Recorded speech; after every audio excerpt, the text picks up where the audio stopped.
Selamat sejahtera murid-murid. Hari ini kita akan belajar tentang penjodoh bilangan. Tetapi sebelum itu, ingat tak apakah itu penjodoh bilangan? Baiklah, penjodoh bilangan digunakan untuk membilang kata nama. Seperti di sini yang kamu lihat, di belakang cikgu ini ada 4 ekor kambing biri-biri. Jadi cikgu gunakan penjodoh bilangan ekor untuk membilang jumlah kambing yang ada di sini. Di sini pula ada sebuah kapal yang sedang berlayar. Jadi cikgu gunakan penjodoh bilangan buah untuk membilang jumlah kapal yang ada di sini.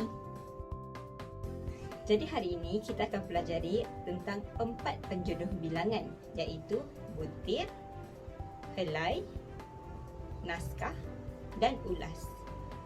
Perlu ingat ya, ada 4 penjodoh bilangan yang kita akan pelajari hari ini. Baiklah. Bilakah kita gunakan penjodoh bilangan butir ini? Butir digunakan untuk membilang benda yang bujur ataupun bulat dan kecil. Membilang di sini bermaksud mengira. Macam awak kira 1, 2, 3 dan sebagainya.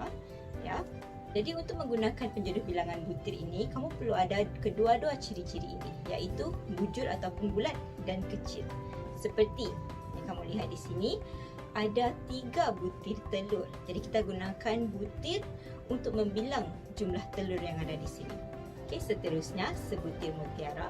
Mutiara ini digunakan sebagai perhiasan seperti anting-anting ataupun rantai dan sebagainya.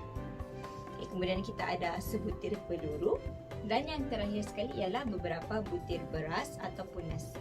Beras ataupun nasi pun boleh menerima penjodoh bilangan butir ini. Baiklah, seterusnya, helai. Bilakah kita gunakan penjodoh bilangan helai ini? Penjodoh bilangan helai ini digunakan untuk membilang benda-benda yang tipis, lembut dan lebar. Benda-benda yang tipis, lembut dan lebar. Perlu ada ketiga-tiga ciri ini untuk kamu gunakan penjodoh bilangan helai. Kalau benda itu hanya tipis sahaja tetapi benda itu tidak lebar ataupun lembut, kamu tidak boleh menggunakan penjodoh bilangan helai. Jadi penjodoh bilangan helai ini boleh digunakan hanya untuk benda-benda yang ada ketiga-tiga ciri ini, iaitu tipis, lembut dan lebar. Seperti yang kamu lihat di sini. Baiklah, di sini kita ada sehelai daun, sehelai baju, sehelai selendang. Yang Cikgu Syafiqah pakai ni pun boleh gunakan sehelai selendang. Dan juga terakhir sekali ialah sehelai tisu. Penjodoh bilangan seterusnya ialah naskah.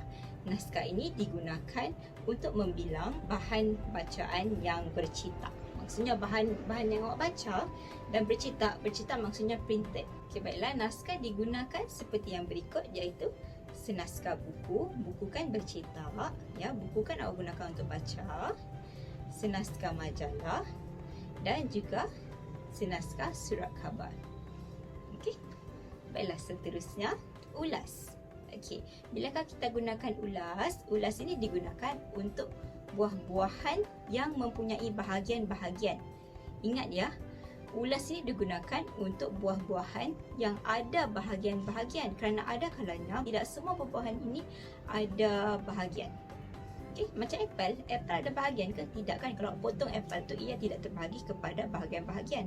Tetapi untuk menggunakan ulas, buah-buahan itu perlu ada bahagian-bahagian. Seperti yang kamu lihat di sinilah, manggis. Bila awak kopek manggis tu ada beberapa bahagian kan? Jadi awak boleh gunakan ulas. Apakah buah-buahan yang boleh kita gunakan ulas? Seperti berikut. Seulas durian, beberapa ulas cempedak. Di sini pula ada 6 ulas manggis. Kalau kopek manggis tu, kalau kira di sini ada 6. Yang seterusnya ialah 3 ulas limau. Baiklah murid-murid, senang tak nak ingat keempat-empat penjodoh bilangan ini dan bila ia digunakan? Senang? Mari kita imbas kembali. Baiklah, penjodoh bilangan yang pertama yang kita pelajari hari ini ialah butir. Butir digunakan untuk membilang benda-benda yang bujur ataupun bulat dan kecil. Jadi butir ini perlu ada kedua-dua ciri-ciri ini. Seterusnya kita belajar tentang helai. Helai ini digunakan untuk benda-benda yang tipis, lembut, lebar.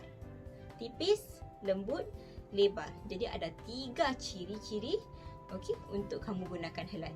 Dan seterusnya ialah naskah. Naskah digunakan untuk bahan bacaan yang bercetak. Yang kamu baca yang bercetak, maksudnya printed. Dan yang terakhir sekali ialah ulas. Ulas ini digunakan untuk buah-buahan yang mempunyai bahagian-bahagian. Buah-buahan yang mempunyai bahagian-bahagian. Baiklah, itu saja penjodoh bilangan yang kita pelajari hari ini. Sampai jumpa lagi.